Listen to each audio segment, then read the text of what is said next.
I remember what I forgot that I wanted to say. I remember what I forgot. Yes, I did.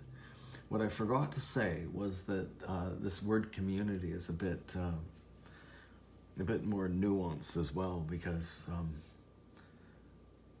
if you're thinking that a community is a group of people with similar values and beliefs, goals, and that sort of thing, then you run into a lot of trouble with what happens when African blacks meet North American blacks, because they don't particularly like each other.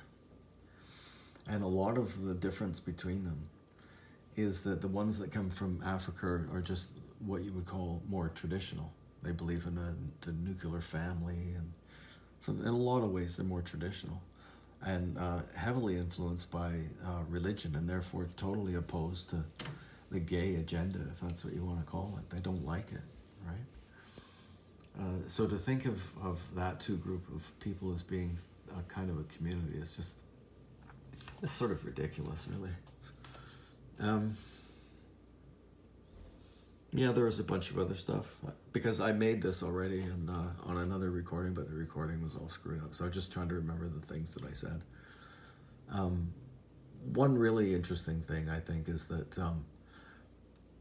generally speaking, everybody who lives in a really multicultural place feels fascinated and afraid of it. They're both. And some people more than the other.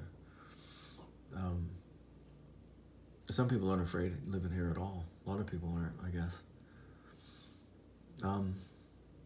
But fascinating, absolutely. And it creates a sort of a buzz between people. That's what I wanted to say is that in a multicultural environment creates a buzz that just doesn't exist in the absence. That's really, really fun. But the problem is that what it does is it leads to divisions. It's absolutely dangerous. Diversity is absolutely dangerous. If you have diversity of skin color, that can lead to problems. Diversities of viewpoint, of religion, of motivations and goals, you know. There's competing interests. Like in Canada now, you have competing interests between Calistanis and non-Calistanis, apparently, right? What did we want that mess for, right? Indian people are fantastic. Again, they're more traditional, so okay, I have to get to the idea of, let's put it this way, Whitey ain't my favorite, not generally speaking. Lots of good old guys, right? But, man, we're screwed up. We do awful things. Like if for someone from India or for someone from Africa to, or a lot of places in the world, it should be in Canada, if they've got a public education system, that I'm going to give you just one example of something that I know absolutely for sure to be true. The education system is distributing pornography in the libraries and in schools. Like tons of kids have been reading pornography, looking at pornographic images. I looked the titles up that people had concerns with, and I read all of them. And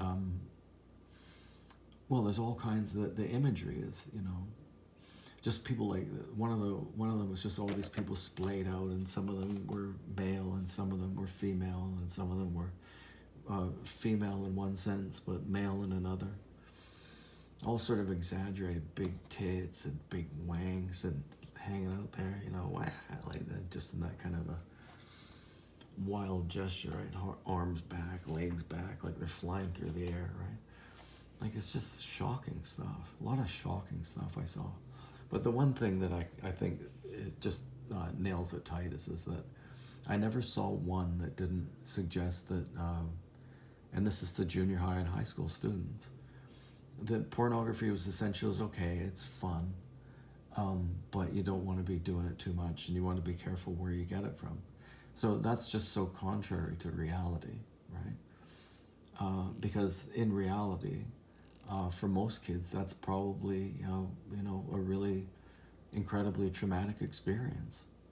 There's no 9-year-old or 10-year-old or 13, 14-year-old that's prepared to see this sort of filth that's on porn channels. Just think of it. You're first learning about sex, and that's the first thing you see. And then after that, you're supposed to go out and relate to the boys and girls in your community, you know, what? Then they don't have sex anymore. That's the weird thing about the sexual revolution. Nobody's as horny.